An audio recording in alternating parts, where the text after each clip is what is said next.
E se aquilo que você sempre acreditou ser a sua maior virtude, a capacidade de sentir, de carregar o peso da dor alheia, de mergulhar nos abismos emocionais do outro, fosse na verdade a sua sentença invisível? E se cada gesto de compaixão, cada lágrima compartilhada e cada silêncio suportado escondessem um pacto inconsciente que lentamente consome a sua essência? Carl Jung alertava: aquilo que você não torna consciente transforma-se em destino. Mas e se esse destino for exatamente o que o narcisista mais deseja, a sua exaustão? Imagine ser a chama que aquece, mas também a queima que nunca cessa. O empata, esvaziado gota a gota, é como um rio que alimenta um deserto que jamais floresce. O narcisista bebe dessa fonte até que nada reste, além de um leito seco, silencioso e esquecido. Porém, o que Jung sabia, e que poucos ousaram revelar, é que nesse ponto crítico, nesse instante em que o empata acredita estar perdido, um segredo oculto se manifesta. Mas por que esse segredo foi silenciado por tanto tempo? O que acontece quando a luz da empatia se transforma em sombra? Quando o amor incondicional se torna a prisão que acorrenta? Jung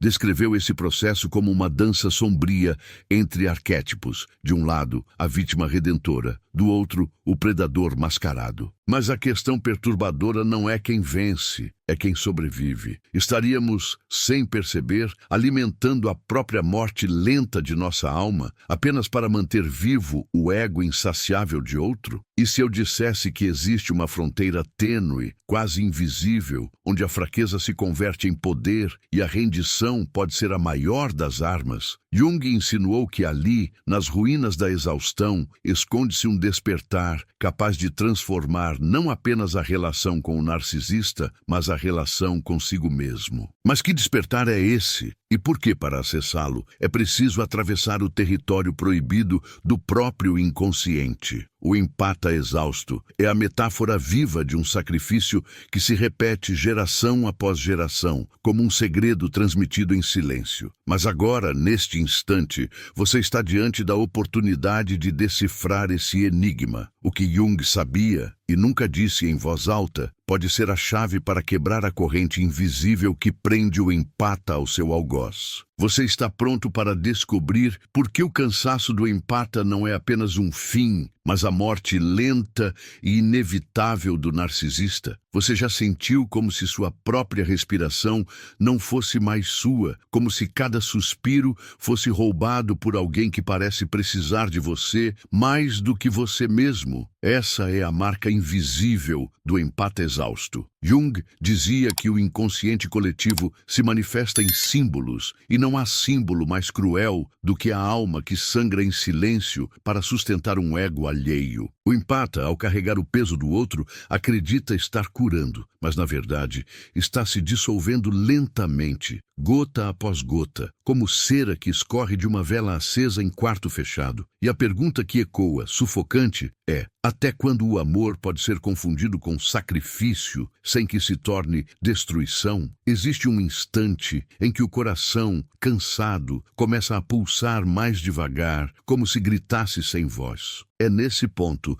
que o empata não percebe que já deixou de existir em si para existir apenas no outro. Jung chamava isso de projeção, a transferência inconsciente de nossa luz para a sombra do próximo. Mas quando a projeção se torna prisão, o que resta da identidade? O narcisista, como uma esponja insaciável, suga cada fragmento de energia, deixando apenas o eco do que um dia foi vitalidade. E no fundo, a sensação é de estar morrendo devagar, sem nunca ter realmente vivido por inteiro. A mente, nesse cenário, começa a fabricar justificativas. O empata diz a si mesmo que o outro precisa de mim, que, sem mim, ele desmorona, como se carregasse um dever cósmico de sustentar o mundo. Mas por trás dessa ilusão, escondida no inconsciente, está a verdade perturbadora. O narcisista não deseja cura, deseja sobrevivência. E sua sobrevivência é sustentada pelo cansaço do empata. Jung sabia que quando não reconhecemos nossas próprias sombras, somos devorados por elas. E é exatamente isso que acontece.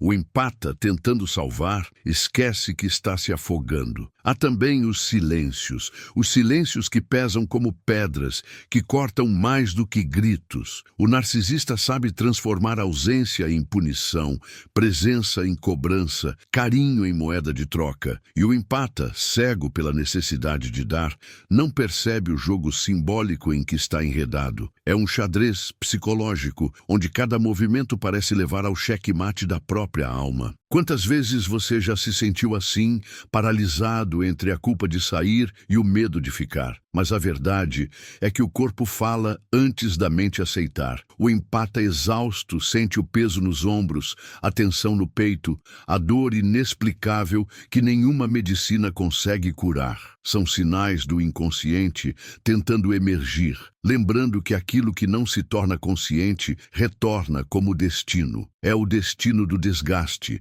da repetição infinita, da vida que se apaga sem testemunha. E ainda assim, mesmo diante desse esgotamento, a pergunta mais cruel se mantém: por que continuo aqui? Jung via esse ciclo como uma dança arquetípica. O empata representa o cuidador ferido, aquele que acredita que sua missão é salvar o outro para justificar a própria existência. O narcisista, por sua vez, encarna o predador enfeitiçado por sua fome, incapaz de reconhecer a dor que causa. Juntos formam um laço simbiótico, um pacto não escrito que corrói ambos, mas principalmente aquele que sente demais. É um casamento entre a luz que deseja curar e a sombra que deseja consumir. No fundo, o empata sabe. Ele sente que algo está errado, mas não ousa admitir, porque admitir seria olhar para dentro e ver a própria sombra refletida no espelho. E Jung alertava: ninguém suporta encarar o próprio inconsciente sem tremer.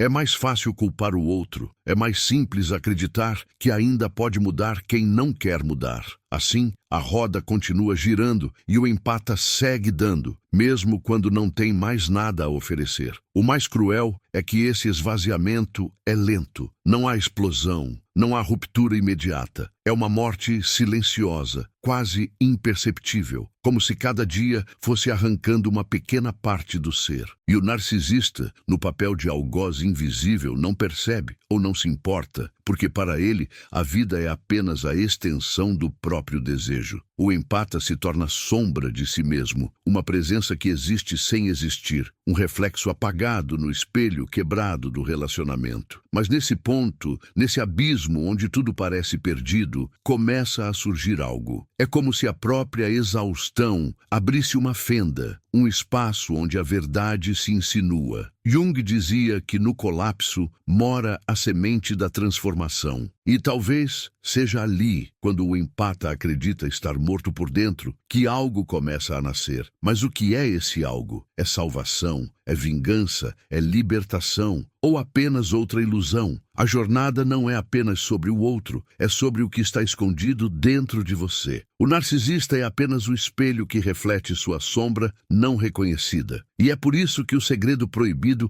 é tão perigoso. Ele exige que você olhe para dentro e não para fora. Mas até onde você estaria disposto a ir se soubesse que a resposta nunca esteve no narcisista e sim em você? Não perca mais tempo vivendo com esse fardo. Garanta agora o seu livro digital, Guia Prático e Chocante para Desarmar o Narcisista Sem Discussão. E descubra como aplicar essas poderosas lições no seu dia a dia. Atenção, o estoque é limitado e está se esgotando rapidamente. Clique agora e comece sua jornada em direção à paz e confiança que você merece. O segundo golpe não chega com violência explícita nem com barulho. Ele vem como um sussurro, como uma corrente subterrânea que atravessa a alma sem pedir permissão. É o golpe mais sutil, mas talvez o mais devastador, porque não ataca de fora, e sim de dentro. Jung dizia que o inconsciente não bate na porta, ele atravessa as paredes. E é exatamente isso que acontece quando o empata exausto se torna vítima do segundo golpe do narcisista, a distorção da própria identidade. Esse golpe é invisível porque começa no lugar mais íntimo, na forma como você se vê. De repente, você já não sabe mais onde terminam os seus pensamentos e onde começam os dele. Você repete frases que não são suas, defende atitudes que não concorda, assume culpas que não lhe pertencem. É como se a sua consciência tivesse sido invadida e programada para operar em função do outro. Jung chamava esse processo de posse psíquica, quando uma energia externa se infiltra e comanda silenciosamente a sua psique. Mas aqui, essa posse tem um rosto, e ele sorri sempre que você duvida de si. O segundo golpe corrói lentamente, como uma ferrugem que age em silêncio. Você começa a acreditar que é frágil demais, que é inadequado, que só tem valor quando serve. O narcisista planta sementes de dúvida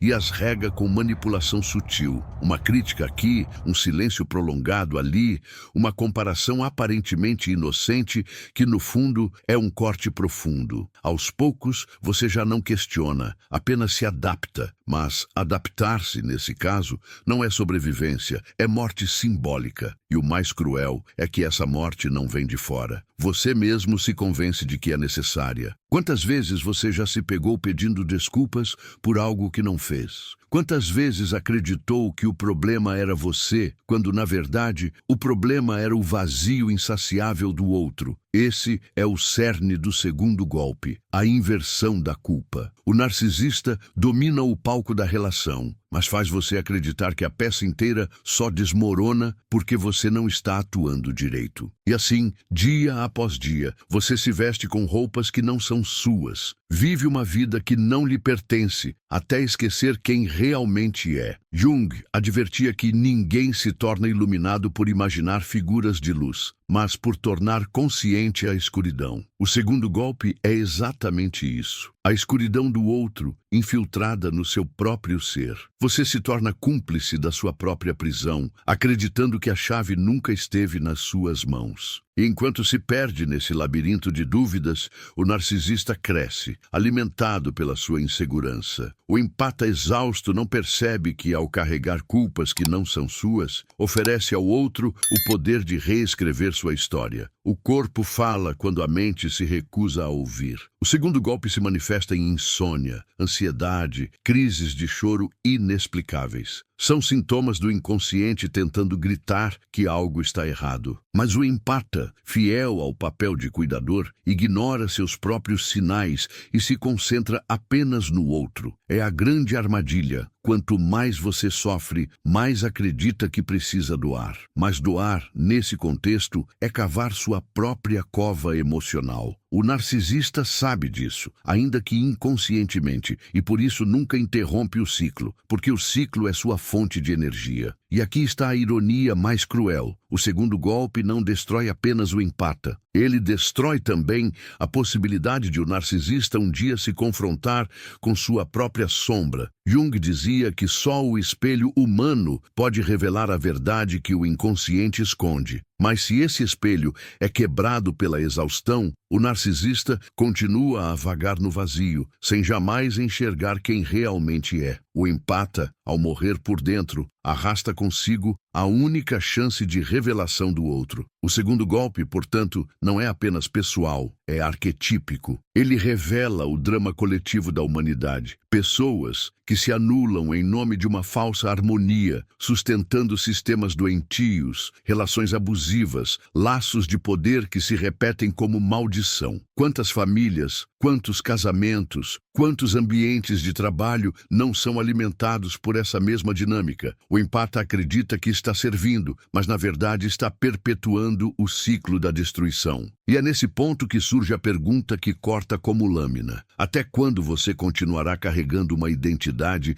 que não é sua? Até quando aceitará que o silêncio do outro defina a sua voz, que a ausência dele determine a sua presença? Jung dizia que quem olha para fora sonha, quem olha para dentro desperta. O segundo golpe é, paradoxalmente, a chance de despertar, porque é no momento em que você percebe que não se reconhece mais que algo dentro de você grita por liberdade. Esse grito pode ser abafado por anos, por décadas, mas ele nunca morre. Ele ecoa nos sonhos, nos sintomas, nas memórias que insistem em voltar. Ele aparece nos olhares que você evita, nas palavras que engole, nos desejos que abandona. O segundo golpe é, em essência, um chamado, não para a destruição, mas para a reconstrução. Porque quando o empata exausto percebe que sua identidade foi sequestrada, abre-se a possibilidade de retomá-la. Mas isso exige coragem. Exige olhar para a própria sombra e dizer: eu não sou apenas aquilo que dou, eu sou aquilo que sou. E se nesse exato momento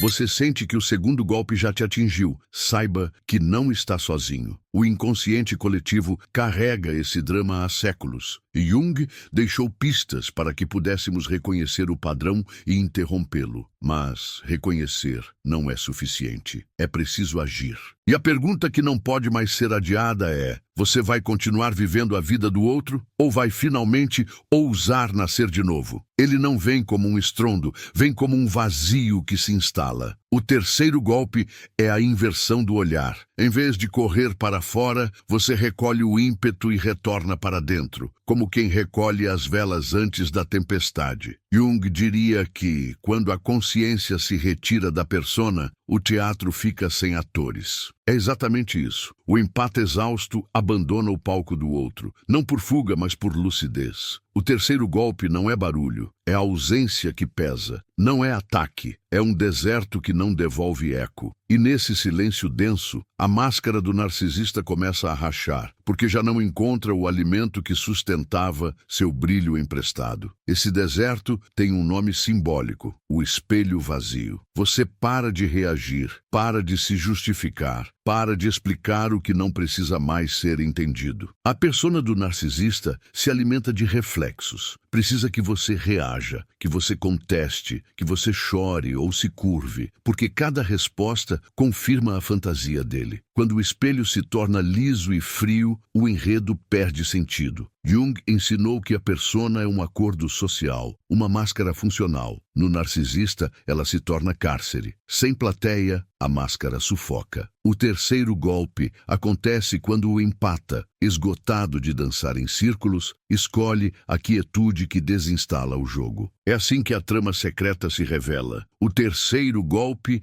é a retirada da projeção. Você puxa de volta a luz que jogou sobre o outro, recolhe a esperança de que ele mude, recolhe a fantasia de que seu sacrifício salvaria alguém que nunca pediu salvação, apenas suprimento. Jung foi direto. Projeções escolhem objetos, mas pertencem ao sujeito. Ao recolher o que é seu, você seca a fonte oculta que nutria o labirinto. Não há mais água potável para a sede grandiosa do outro. E na secura, o narcisista se agita, quebra, tenta provocar tempestades. Mas o céu dentro de você aprendeu a não responder ao feitiço do relâmpago. O corpo que antes gritava, agora respira de outro modo. Você sente o impulso de se explicar e o deixa passar. Sente a vontade de consertar e observa de fora. Esse silêncio não é o castigo frio que o narcisista usa como arma. É um silêncio cheio, carregado de presença, um chão firme sob os pés. Jung chamava isso de função transcendente, a tensão entre opostos que, acolhida, dá à luz uma terceira via. O terceiro golpe acontece quando a sua ausência de reação não é fuga, é centro, não é desistência, é retorno ao eixo. E aquele eixo tem nome simples e impronunciável: o seu nome de verdade. É quando memórias antigas emergem como cartas nunca lidas. Você percebe que não foi a primeira vez que cedeu o próprio lugar na mesa. O empate exausto traz no peito a criança que aprendeu a merecer amor, oferecendo paz. O narcisista, por sua vez, carrega o eco do abandono transformado em grandiosidade. Anima e ânimos dançam numa coreografia desigual, cada um tentando completar o que não recebeu. Jung diria que há um casamento interno por se fazer, antes que qualquer vínculo externo possa florescer. O terceiro golpe retira a fantasia de que o outro fará por você a travessia que só você pode atravessar. No subterrâneo dessa escolha, um arquétipo desperta. O trickster, aquele que quebra truques com um gesto simples. O gesto é um não que não grita, um limite que não precisa ser justificado, uma fronteira que não busca aprovação. É um não que não humilha e não se vinga, apenas sustenta a própria dignidade. Jung lembrava que os complexos são autônomos e tomam o volante quando não vistos. O terceiro golpe é ver o complexo do Salvador cansado e deixá-lo sentar no banco de trás. Quando o Salvador descansa, o algoz perde o roteiro. A corda da marionete finalmente encontra o chão. Há um princípio antigo que Jung chamava de enantiodromia. Tudo que corre para um extremo, um dia retorna pelo lado oposto. A exaustão que parecia fraqueza devolve-se como indiferença sagrada. Não a indiferença que fere, mas a que liberta. Você não é pedra, continua sentindo. Só que agora sente sem se perder. O terceiro golpe não mata o coração, mata o feitiço. Por isso ele é uma morte lenta para o narcisista, sem o drama, sem o atrito, sem o combustível das suas reações, o motor grandioso engasga. E o que engasgava você, respira. Os sonhos começam a mudar. Antes eram corredores sem saída, perseguições sem rosto, casas alagadas. Agora surgem imagens estranhas, um espelho coberto, uma casa que se esvazia para então revelar um jardim que você não lembrava ter. Jung confiava no diálogo com as imagens internas, a imaginação ativa como ponte para o self. O terceiro golpe abre essa ponte porque você para de gastar vida tentando decifrar o outro e começa a ouvir o que em você pedia retorno. O inconsciente compensa o que a consciência ignora. Quando você chama de volta a sua luz, a noite te devolve estrelas inéditas. É então que o narcisista entra em pânico. Primeiro, a tentativa de sedução relâmpago, o brilho no olhar, as promessas que sempre pareceram verdadeiras por um instante. Depois, a ira sutil, as pequenas sabotagens, as culpas lançadas como anzóis. Por fim, o vazio teatral, o sumiço calculado. O terceiro golpe é não morder nenhum desses ganchos. Você não precisa provar nada, consertar nada, esclarecer nada. Seu corpo aprende uma nova ortografia do tempo. Cada batida do coração escreve presença, e a presença não negocia com a ausência calculada. O segredo proibido que Jung sussurra pelas frestas é que a sua atenção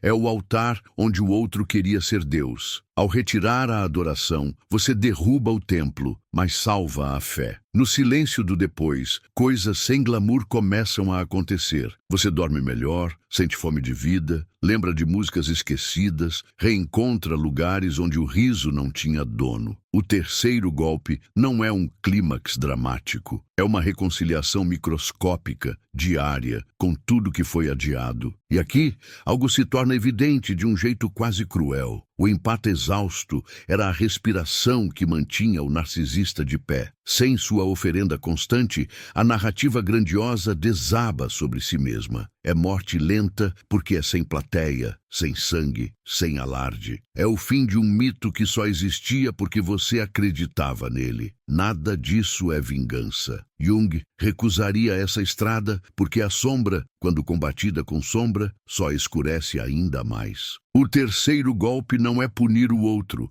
é fechar a tenda do circo, é reconhecer que a vida não cabe em palco e que o amor não é espetáculo. Ao retirar as luzes, você enxerga o que é real. E o real tem textura de pele, cheiro de café, som de chaves voltando para dentro de casa. Essa simplicidade assusta quem precisa de fogos para existir. Para você, é chão. Para o narcisista, é noite. Talvez você sinta culpa por não correr ao primeiro sinal de colapso do outro. Talvez uma parte sua ainda queira ceder, como quem acalma um animal ferido. Mas o terceiro golpe implica uma fidelidade diferente. A fidelidade à própria alma. Jung chamou a isso individuação. o processo de tornar-se quem se é, sem pedir licença aos papéis herdados. Quem se individua não faz discursos, muda de densidade. E essa mudança, por si só, encerra o contrato invisível que mantinha a roda girando. Não há explosão. Há um fim que respeita o mistério do começo. Quando a poeira baixa, um último aprendizado se oferece como água. O amor que salva não é o amor que se sacrifica até desaparecer. É o que permanece inteiro para poder doar.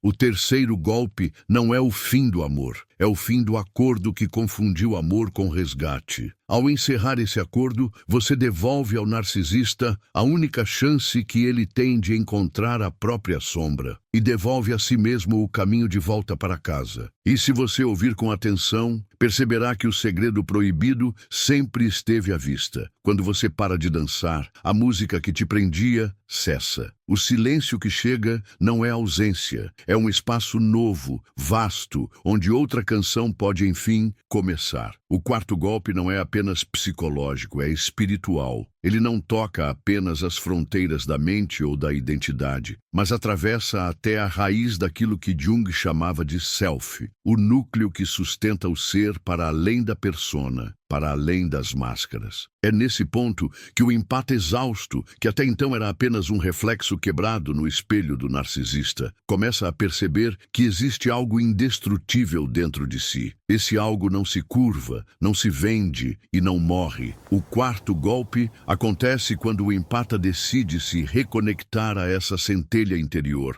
retirando de uma vez por todas a autorização silenciosa que mantinha o narcisista no trono. É um golpe silencioso, mas de proporções sísmicas. Porque o narcisista não é derrubado por um confronto direto, mas pela ausência de domínio. O empata, ao redescobrir a própria soberania, deixa de ser terra fértil para a manipulação. É como se as raízes invisíveis que sustentavam o vínculo tóxico fossem arrancadas da noite para o dia. Jung dizia que aquilo que negamos nos submete, aquilo que aceitamos nos transforma. O quarto golpe nasce exatamente dessa aceitação. O empata aceita sua própria sombra, abraça o vazio que tanto temia e, nesse abraço, liberta-se. O narcisista não entende esse movimento. Ele espera gritos, confrontos, lágrimas, espera reações que alimentem seu ciclo, mas o quarto golpe não dá espetáculo. Ele age no invisível. É a coragem de existir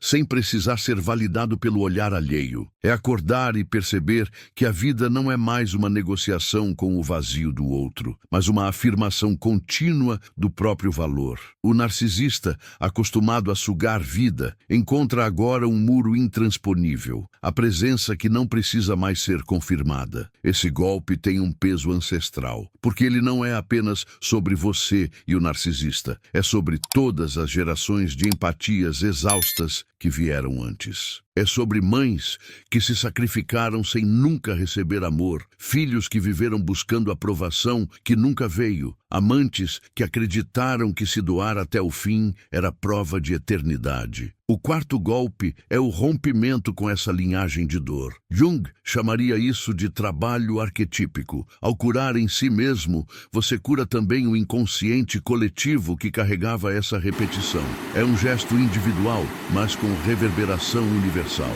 A sensação, no início, é de culpa. O empata, tão acostumado a carregar o fardo, sente que, ao se libertar, está cometendo uma traição. É como se abandonar o ciclo fosse abandonar o outro à própria sorte. Mas a verdade profunda é que o outro nunca quis ser salvo, nunca buscou cura. O narcisista queria apenas sustento. E sustentar essa fome não é amor, é morte lenta. O quarto golpe exige atravessar essa culpa como se atravessa um corredor escuro, confiando que ao fim existe uma porta. E existe. Essa porta é a autenticidade, o estado em que você pode finalmente respirar sem pedir permissão. Quando o quarto golpe acontece, o corpo se transforma. O olhar deixa de pedir e começa a afirmar. A voz deixa de tremer e passa a sustentar verdades simples. Não vou, não posso, não quero. São frases que o empata exausto evitou por toda a vida, temendo que ao pronunciá-las fosse perder o amor. Mas quando ditas, revelam algo surpreendente. surpreendente. O amor verdadeiro não depende delas, só as ilusões dependiam. Jung afirmava que a individuação é o processo de se tornar quem se é, custe o que custar. E é nesse momento que o empata se torna indivíduo e não mais sombra. O narcisista, diante do quarto golpe, experimenta um colapso, porque já não há mais como manipular, já não há mais como inverter. O silêncio do empata, antes vazio, agora é preenchido por presença autêntica. O jogo perde sentido, a peça perde público, e o narcisista, que sempre fugiu da própria sombra, é forçado a se ver sozinho diante do abismo que nunca quis encarar. Esse é o segredo. O empata não derrota o narcisista com força, mas com ausência. Não com guerra, mas com verdade. Esse golpe também reorganiza o tempo. Antes, cada segundo era gasto em tensão, pensando no que dizer, no que evitar, no que fazer para não ferir, para não ser punido. Agora, o tempo volta a ser espaço. O empata percebe que pode escolher o silêncio, pode escolher a alegria, pode escolher a si mesmo. Pequenos gestos, como rir sem motivo ou descansar sem culpa, tornam-se atos revolucionários. O quarto golpe é a insurreição da alma contra as correntes invisíveis.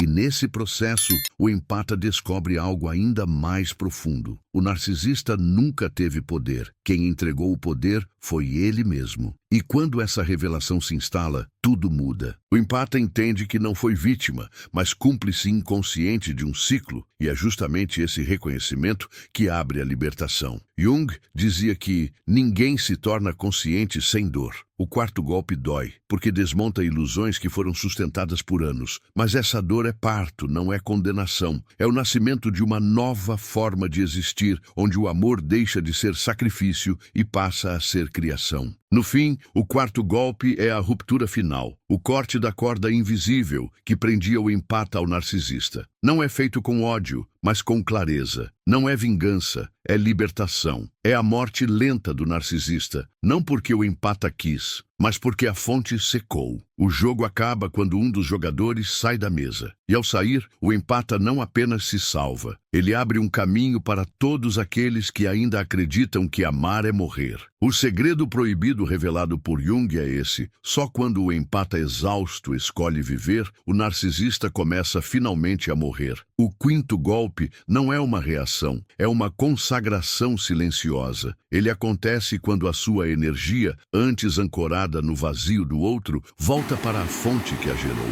Jung chamaria isso de retorno ao centro, onde o self deixa de ser conceito e passa a ser chão. O quinto golpe não tem fogos nem testemunhas. É alquimia íntima. A matéria do cansaço se transmuta em presença. A culpa se dissolve em clareza. O hábito de se dobrar perde a velha gravidade. O que era sobrevivência vira escolha. E nessa escolha, o narcisista descobre que o que mantinha sua máscara viva nunca foi a própria força, e sim o seu olhar hipnotizado. Sem esse olhar, a máscara cai por si. É também o golpe da sincronicidade, quando as coincidências significativas tomam o lugar do vício pela confirmação externa. Você para de vigiar sinais do outro e os sinais começam a vigiar você. Pequenas aberturas surgem onde antes havia paredes. Um convite que não foi buscado, um encontro que reacende uma parte esquecida, um trabalho que exige de você aquilo que o abuso tentou adormecer.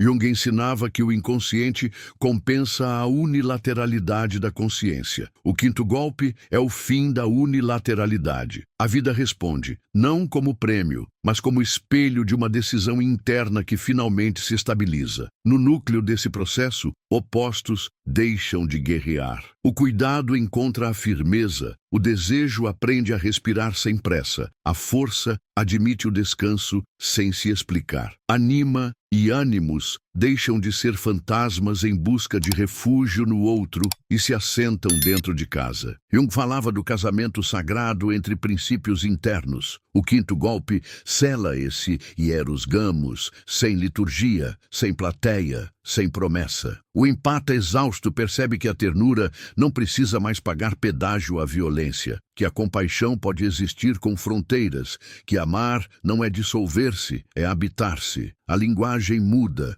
as velhas justificativas perdem a utilidade, as explicações intermináveis se tornam poeira na boca. Sua voz, antes treinada para negociar paz em campo minado, aprende a dizer pouco e verdadeiro. O quinto golpe acontece em frases que parecem simples e ainda assim são terremotos íntimos. Não vou, não aceito, não posso, não desejo. Não há rancor nelas. Há densidade. Jung lembraria que a palavra, quando nasce do inconsciente integrado, é ato. O mundo sente. E o narcisista sente mais, porque era do excesso de suas explicações que ele tirava o mapa para invadir. É previsível que, diante disso, o teatro tente reabrir. O narcisista alterna promessas luminosas e silêncios punitivos. Tenta resgatar a química do começo. Rascunha versões novas do mesmo truque antigo. O quinto golpe não morde o anzol. Nenhuma idealização reativada, nenhuma culpa reciclada, nenhuma cena reencenada para satisfazer o roteiro do abandono. Você não foge, você permanece. Permanece no corpo, na agenda, nas relações que não pedem sacrifício para existir. Permanece na casa interna, onde a sua atenção finalmente tem dono. Sem a sua atenção, o mito do outro se desfaz como tinta na chuva. O corpo confirma o que a alma decidiu. O peito aprende outro compasso, o sono volta com a dignidade de um abrigo, a digestão da vida deixa de ser ácida. O sistema nervoso, treinado por anos na hipervigilância, desacostuma da urgência crônica. Isso não é romantização da dor, é ciência da psique. Quando a função transcendente opera, novos caminhos se acendem entre o que você sente e o que você escolhe. O quinto golpe inaugura esses caminhos. E é por isso que a exaustão, que antes parecia sentença, torna-se combustível de retorno. Você não corre para longe do trauma. Você caminha para dentro da própria inteireza. Há um momento de perdão que não é reconciliação. O perdão que Jung insinuaria não absolve o abuso nem pede esquecimento. Ele corta o cordão energético que mantinha a sua história refém do mesmo vilarejo emocional. Você pode ver a dor do outro sem voltar ao pacto. Pode reconhecer a própria parte sem se condenar à repetição.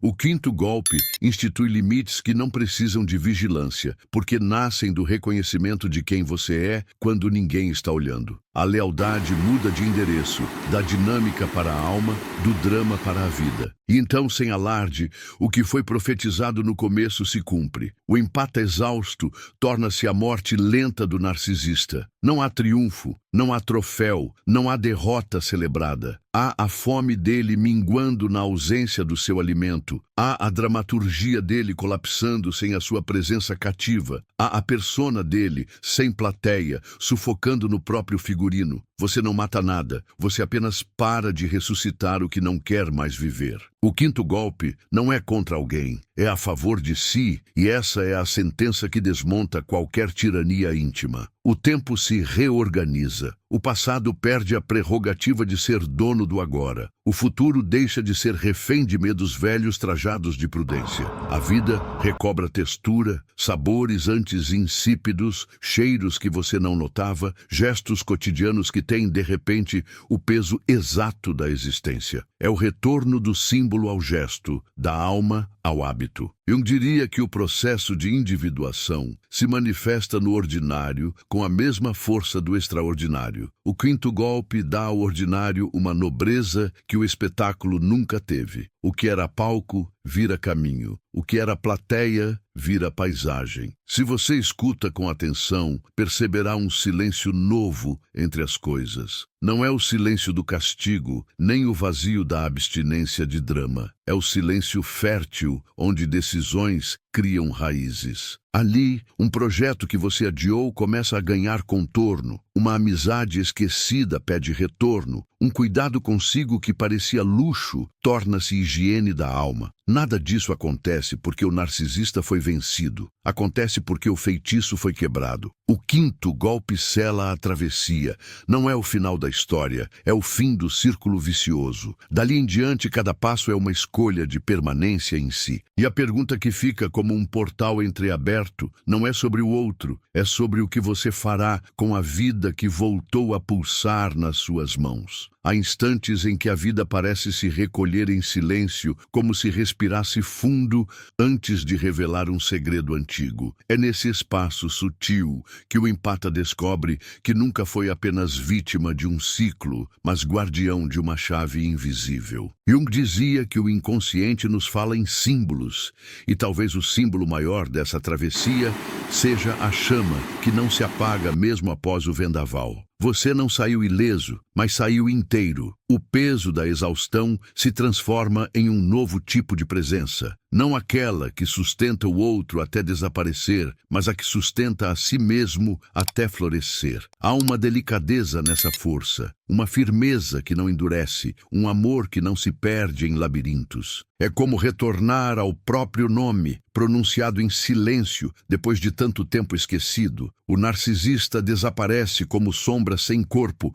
mas o aprendizado permanece. A verdadeira vitória nunca esteve em derrotar o outro, mas em retirar a permissão secreta que você mesmo concedeu. Essa retirada é o ato de individuação que Jung tanto descreveu. Tornar-se aquilo que já era, mas que permanecia escondido sob camadas de ilusão. Agora, cada gesto cotidiano carrega outra densidade. O café quente na manhã não é apenas bebida, é ritual. O encontro com um amigo não é apenas conversa, é testemunho de que você está vivo. O descanso não é preguiça, é reconciliação com o corpo que sempre tentou avisar. O empata exausto, que um dia foi o rio que secava em silêncio, torna-se nascente renovada. Mas o mistério permanece. Quantas vezes ainda nos perderemos no reflexo de outro antes de voltarmos para nós mesmos? Quantas vezes confundiremos amor com sacrifício, cuidado com prisão, silêncio com morte? O eco dessas perguntas não busca respostas imediatas, mas plantam sementes que germinarão no tempo certo, quando o coração estiver maduro para colher. O mais profundo dos segredos não foi revelado em palavras, mas em sensações que atravessaram cada cena desta jornada. O segredo proibido de Jung não é fórmula, é lembrança. A sombra que você teme é também a chave que liberta. E talvez seja por isso que a morte lenta do narcisista nunca foi apenas sobre ele, mas sobre a vida nova que nasce em você. Se no início parecia impossível respirar sem carregar o outro, agora é inevitável sentir o ar entrar e sair como um milagre discreto. A liberdade não chega como explosão, mas como um pôr do sol que insiste em se repetir todos os dias, mesmo quando não estamos olhando. É assim que a alma retorna, devagar, mas com firmeza. E você, que atravessou esta espiral, já não é o mesmo. Há algo em seus olhos que mudou, ainda que ninguém saiba nomear. Há algo em seus passos que carrega uma firmeza inédita, ainda que o caminho seja o mesmo. Eu diria que esse é o selo da transformação. O mundo pode não perceber, mas dentro de você um novo mundo já começou. Talvez, ao fechar este ciclo, reste apenas uma certeza simples, porém inesquecível. Amar não é morrer por dentro. Amar é existir por inteiro. E se um dia a dúvida voltar, se a sombra tentar se impor novamente, lembre-se disso. A sua presença é o golpe final que nenhum narcisista pode suportar. Se este eco encontrou morada em você, deixe-o reverberar. Curta, comente, compartilhe, inscreva-se. Não como quem cumpre um gesto vazio, mas como quem prolonga uma chama que precisa continuar acesa. Porque, ao espalhar esta verdade, você não apenas se fortalece, mas acende o caminho de outros que ainda caminham no escuro.